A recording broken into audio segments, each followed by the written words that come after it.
talking to Dr. Don Stockton, Superintendent of Conroe ISD Schools. Dr. Stockton, well, how is this year going for CISD as a whole and for you especially? It's been a great year. We continue to get better and better and better. Academically, our kids are doing very, very well. Our teaching just gets better and better. We have great teachers. We're very fortunate to be in Montgomery County and Conroe ISD because people want to be here to teach. So every year we have a job fair. We have over 1,000 certified teachers show up just to try to get a job in Conroe ISD. So we get the very best of the best, and we continue to get better. Our students benefit from that. They continue to set new marks academically. When you look at Conroe ISD compared to districts that are similar to us, we do really, really well in that comparison across the board, academically across the board. Financially, we're doing well, and that's always very, very positive. The last 3 years, in fact, we've been able to lower the tax rate each one of those years. So things are really clicking in Conroe ISD. Since this is your 11th year on the position since you got it in August of 2003, what has changed the most about your job? Well, I don't know if the major components have changed. It's still providing great instruction for students, and we get more and more sophisticated with how we collect data. We use technology a lot more. That's a big change. But I think the fundamental idea of what we do hasn't changed a whole lot. My goal as superintendent was to let great people do what they do, to hire good people, support them, get out of the way, and we just get better and better. So I don't think the major components of what we do have changed all that much over this time. But technology's definitely changed the playing field. Do you have to change your approach, obviously, as you grow into the position, and now you've been here for 11 years now? I don't know if I changed my approach, because my approach is very simply allowing great people to do great things. I've had to change my strategies a little bit in how I accomplish that, going from, I believe we had 43 schools when I started as superintendent. We have 60 now. So that does change your schedule up and how you accomplish things. So, but it's gradual changes like that, and of course we grow with the times too because technology and different things that we learn. And I'll say this too: we're always evolving, depending on what we learn, and especially about what we learn with the delivery model of teaching. We are so much more sophisticated than we were years ago in providing information for students and checking that they understand it, and just getting better and better at that. What's the biggest challenge of your job? The biggest challenge is that all students learn. It's all students learn. We have students that come in with varying backgrounds, and it's our challenge to provide a system that allows all students to learn, and we take that very seriously. And I think that's what's probably the biggest change over the last 20 years, is we've evolved from just presenting information to students to being responsible for their learning. And our teachers take it very, very seriously. How do you, as an educator and a teacher, how can you balance, as somebody who used to be in the classroom, and how do you guys balance between making sure the kids are learning and results on a standardized test? That's a great question. I will say this: the standardized test in Texas, STAR exam, is very challenging. It's evolved over the years too. It used to be a test years ago of just rote memory, and now our students really have to think. It's a thinking test, so it's very, very challenging. So the way we approach it in the classroom is to help our students develop thinking skills. When I was in school, our math exam were just numbers that we added. Well, that's not true anymore. Every math problem has words in it, and you have to figure out what information is important and how to use that information and how to apply that information. And it's very, very challenging. So you can't teach the test. You're really teaching the thinking ability, and they have to have the core information and skills to be able to do that. So I don't really worry about teaching the test, because you really can't. But it is important that we give students a wide variety of opportunities in the classroom, and we have different learning styles, and all of those things play into how we deliver the information that we have and hold kids responsible for their learning. How has the schools and the community evolved since you've gotten here? Well, our communities just get better and better. It's amazing to watch the growth. That's one evolution with the growth, and having schools in places that didn't have any homes in the past. If I would have guessed that we would have added 16,000 students in 10 years, I would have been probably laughed at by some people. And I'm afraid, well, I'm not afraid, let me say this again. I'd have been laughed at by some people, but in the future, I think we're going to add even more students than that with all this growth. And but I think the community's evolved. I think what they expect has evolved, and it should. We have very high expectations. Our parents have very high expectations. Our parents are very involved in the schools and want the very best for their students. So all of our programs are big. All of our programs impact kids. And again, parents keep us accountable, and our community keeps us accountable, and the job market keeps us accountable. So it's just become more and more sophisticated over the years. What is the biggest future challenge that Conroe ISD is facing right now, and what is your number one concern of this school district going into the future?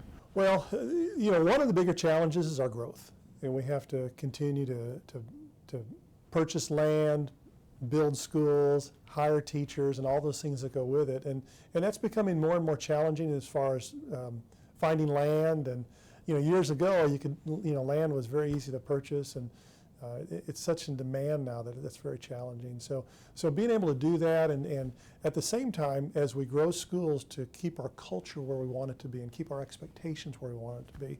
I think we're pretty good at that, but that's always a challenge. My biggest concern is that all of our students are learning, and I'll keep saying that. That's the biggest concern, and students come to us with so many different backgrounds, and some of our students come to us having never seen a book before. Some of our kids come to us reading fluently. So we have to meet all of the needs, and we have to take all of our kids where they are today and take them just as absolutely as far as we can to reach their potential, and that's always going to be the biggest challenge. Let's talk about transportation for a little bit. Is the system of bus transportation to and from school, is it underutilized? I don't think it's underutilized because we travel about 35,000 miles a day, and it's really amazing what we do. And I will tell you this: transportation has been challenging because of all the road construction. It's challenging in a single-person car right now getting places, and certainly it's challenging when you have 50 children on a bus and you have a bus that's really large getting around. But I think our transportation is utilized pretty readily by our parents. Do you think that how is it going to? You think there are any other ways that it can improve, or it's just a case of there are a lot of students in these schools and mom and dad like to drop them off at school, or or the teenagers in the high school will commute together and stuff like that, and it's a lot of congestion. It is, and can it improve? Absolutely. It's a little challenging right now because of the job market. It's challenging to continue to find bus drivers to hire. We've done pretty well, but that's always a challenge when the economy is very strong. We have trouble filling some of our positions, like everybody else does.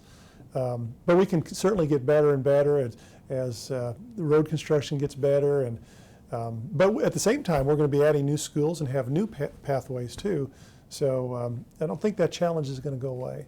Do you guys have any conversations, when you're talking about transportation or other issues, are there other government entities like the Woodlands Township or TxDOT or any of these other people that say, hey, we really could benefit from the use of, if David Memorial Drive gets extended up to 242, or those type of discussions? We are in those types of discussions at a high level with TxDOT and those types of entities. We'd love to give them our feedback on things, especially with road construction and road closures. And in fact, a great example was this fall we had several road closures on I-45 near 242, and worked with them from a timing standpoint of when that would happen. And I think because of that, it went pretty smoothly for us. One of the things about the road closures on I-45, it had some effect on some of the football games at Wood Forest Bank Stadium, the traffic getting in and out because it was shut down over a weekend. Mm-hmm. Was there ever any talk to making TxDOT make the contractor or TxDOT pay for some sort of traffic control in and out of the stadiums and that intersection that's very at David Memorial and Tamina right there before the fans are trying to get to the stadium. That didn't happen at our level. Yeah. You know, we talked to the local officials and around the stadium we're able to put,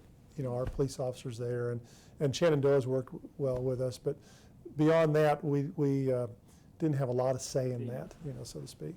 A couple of recent legislatures, first one being House Bill 5, talking about the cooperation of K through 12 and higher education. What is your take and ideology, you know, or should I say, what is the ideology behind this bill? Well, House Bill 5, I think, was one of the more positive bills we've seen in a long time for schools, for students.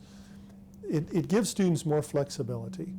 They can take different endorsements and still be on a college track. For instance, when I was in school, if you wanted to go to vocational classes, you took vocational classes, but that meant you weren't going to go to college. Or you took college prep courses, which means you weren't going to have vocational skills. Today, kids can do both of those things, and it's very exciting for our kids because they can do things like they can go to culinary arts, take culinary arts courses, they can take cosmetology courses, they can take film production courses, and all of those things, and still take college prep courses so that when they're done with their high school, they can have certifications in those CTE type fields and either do that as their profession right out of school, or they can go to college and maybe study about that and open their own welding shop when they get out of whatever college they go to, or you know, open their own restaurant and do those types of things. So it really gives our kids opportunities to do a lot more things in life. And the other reality, from a timing standpoint, with the economy being so strong, there are so many industries that are hurting for workers in mid-skill and higher skill level positions. And we're going to be able to produce many of those students in the future because they have opportunities to take those courses. You know, not only do we offer them, but they actually can fit them in their schedule. So we're real excited about that component of House Bill 5. Is the methodology to where it looks like the state of Texas, or is it a system to where it looks like you're going to be able to have the opportunity to, when you graduate high school, you could almost graduate with an associate's degree as well? Do you feel that is a good method, and what kind of impact do you think that might have on the higher education component when these kids get on campus at SAM or at a college? We've actually had students that have graduated on a Thursday night with their associate's degree, on a Saturday with their high school diploma. So we've had that happen. We have students through dual credit and advanced placement courses go to college with half their college done or more when they step foot on the college campus. We think that's very, very positive for two reasons. One, academically it prepares students. So when a student leaves here and has advanced courses, whether they're dual credit or AP, and they get to the college, they're ready for it. They're academically ready, which is number one priority for us. The other thing it allows them to do is save money or use their money more efficiently. We have students who graduate early, or we have students who are able to take additional courses while they're there because of the money they saved, you know, during high school with AP courses and dual credit courses. Is that going to change the post-secondary campuses and what they do? I think it is. And you know, the reality is less of our students in Conroe ISD and all across the country go to four-year schools for a couple of reasons. One is there's not enough room for them all. You know, if University of Texas and Texas A&M waived their enrollment caps, they'd have to have room for, you know, 250,000 students or something like that. So that's a reality, and it's going to make them look at how they can further serve those students that are further along than they are now. With this methodology of the dual credit and being able to, are you concerned, or is there a concern of students burning out and not performing up to their expectations when either going through the program or when they get into college and not graduating? That's a great question. We worry about students burning out, and another thing I'm really proud about our school district doing is we offer kids so many opportunities to do things they enjoy. And our extracurricular and co-curricular programs are outstanding, and there's a wide variety of them. So we really encourage kids to be well-rounded because we think that is important. We still have the students that can do incredible things academically and graduate with 60 hours complete before they even get to college.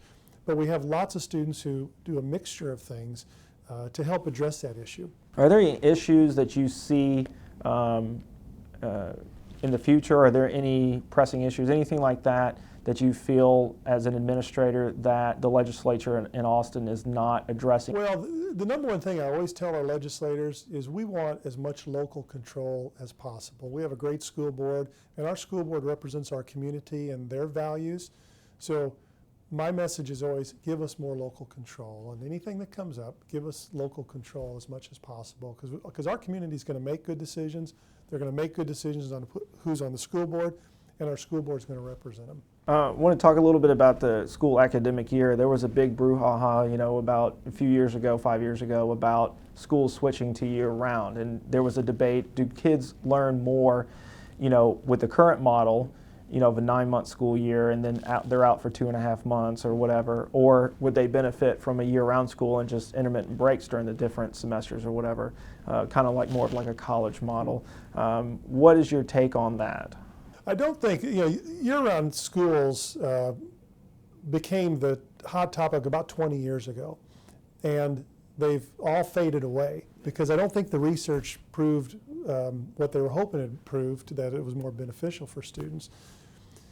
I think probably the thing that would greatly change education is something that's sacred, and that's the summer vacation. Not going year-round the old way where you still have these long breaks intermittently, but students going to school more days a year. Now, I'm not saying we're pushing that in Conroe ISD, because that's a sacred cow across the state and probably country. But that's the difference probably in some of the countries that we compare to. Their students go to school more days, which I think obviously would probably benefit the students. Is there an opportunity there to where, for intersessions, to where kids can maybe accelerate their degree plan or dual credits during the Christmas break or during the spring break or during the summer, to where there's an opportunity for them to advance their academic career while they're here and earning the dual credits? Yes, we offer summer school programs that usually have between 5,000 and 6,000 students in them. We offer remediation programs, and then we offer programs for advancement. So there are opportunities for those students who are interested in certain areas. One of the main components when people are talking about CISD right now seems to be obviously the growth and the need for potentially a bond coming in 2015, probably in November of 2015. How confident are you, first of all, that there will be a bond referendum for Conroe ISD in 2015? With the growth in Conroe ISD, I'm very confident we're going to need a bond. Most likely in November of 2015. We have tentatively started the planning process, and we'll pick it up after the first of the year, and probably late February. It'll progress pretty quickly after that. We'll put a citizens committee together to look at our needs and evaluate everything that we need as far as student enrollment and capacity, and like I said, come out with a bond issue in November of 2015. And we've been fortunate because our last bond issue was in 2008. So we will have had 7.5 years between the two bond issues. And that's really unheard of in a large, fast growth school district. But we were very fortunate to be able to stretch that bond issue this far. And I don't see anything that's going to change that growth, because a lot of it's already here. And we're anticipating that continuing. In fact, to prepare for the 2015 bond issue, we are having a demographic study completed for us. And we do one every couple of years. And this one's going to come back to us sometime in early February. And it's going to not only confirm the growth that we're getting, but also do a projection for us in the future. So how much of this bond do you anticipate being proactive, and how much of it is reactive? That's an interesting question. Part of it is reactive because the students are here and we have some buildings that are at capacity. But part of it is proactive because we're going to anticipate the growth. And we'll look out in a certain number of years, whether it be 3 years, 4 years, 5 years, and make sure that we meet the needs, reacting to the current growth and projecting the future growth. What are the most critical issues in the bond that you see? Well, the one piece that I know will be in the bond referendum is an additional high school in the Oak Ridge feeder zone. with the number of students we have today, Oak Ridge High School will be around 4,500 students in 2018. Those students are here in our elementary schools, and they're coming up through the system. So we know we're going to need an additional high school in Oak Ridge. Past that, we're going to wait till our demographic study comes in and look at where we're going to need schools. My guess is we're probably looking at 4 or 5 schools being on the bond referendum. But again, our demographic study will give us direction in that.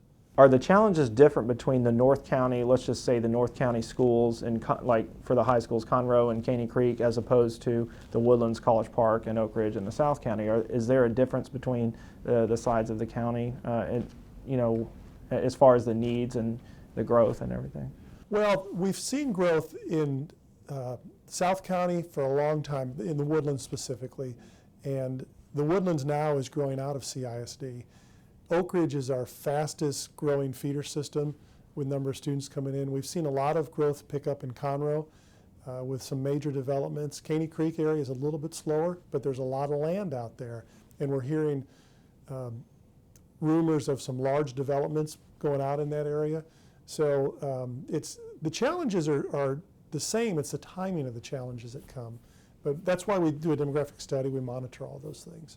With the Grand Parkway, and there, you know, there's going to be other shopping and retail and dining and even more development over there. Do you foresee that as your number one area of Conroe ISD that's growing the fastest? Yes, that's absolutely the fastest growing area.